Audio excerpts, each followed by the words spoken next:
Magandang araw mga kaibigan. Kamusta kayo? Sana ay nasa mabuti kayong kalagayan ngayon.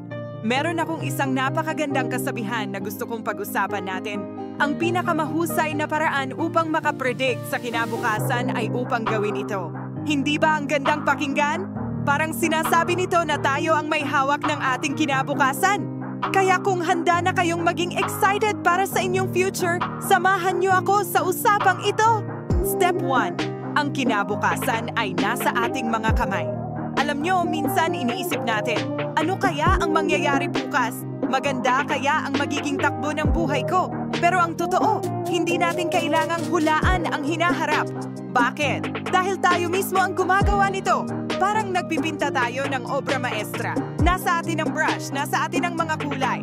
Ano ang gusto mong makita sa painting mo? Bright at masaya? Simple lang ang sagot. Gumawa tayo ng mga hakbang ngayon na magdadala sa atin sa ganung larawan. Step 2. Maliit na hakbang, malaking pagbabago. Hindi kailangang malaki agad ang simula. Tandaan, ang pinakamalalaking punong kahoy ay nagsimula sa maliit na buto. Kung gusto mong maging isang magaling na writer, magsimula sa isang paragraph araw-araw. Gusto mong magnegosyo, mag-aral ng isang maliit na bagay tungkol dito araw-araw. Lahat ng maliliit na hakbang na, yan, para kang naglalatag ng bricks para sa iyong future. At bago mo pa man mapansin, nakatayo na ang iyong dream house. Step 3. Positibong pag-iisip at diskarte. Kailangan din nating tandaan na ang attitude natin ang isa sa pinakamahalagang aspeto sa paggawa ng kinabukasan. Kung puno ng duda ang puso natin, magiging mabagal ang takbo. Pero kung puno ng pananampalataya at tiwala sa sarili, parang nagkakaroon ka ng lakas na kayang harapin kahit ano.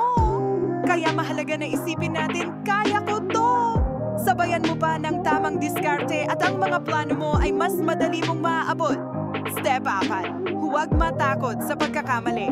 At eto ang pinakamahalaga, huwag kang matakot na magkamali.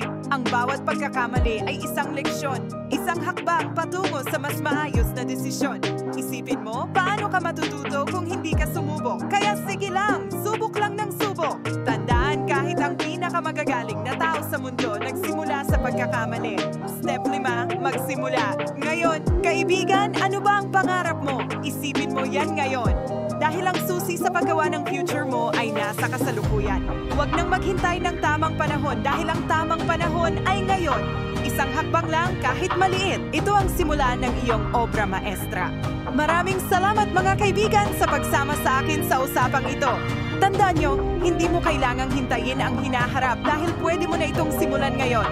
Kaya tara, gawin nating exciting at makulay ang ating kinabukasan. Hanggang sa susunod, aming mapagmahal na Diyos, salamat po sa bagong araw na puno ng pag-asa at pagkakataon. Salamat sa mga talento, lakas at kakayahan na ibinigay ninyo sa amin.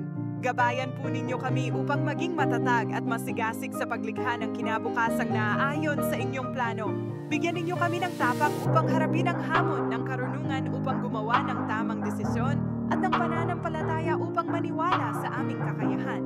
Punuin po ninyo ang aming puso ng kasiyahan sa bawat hakbang na aming ginagawa. Kahit maliit man ito,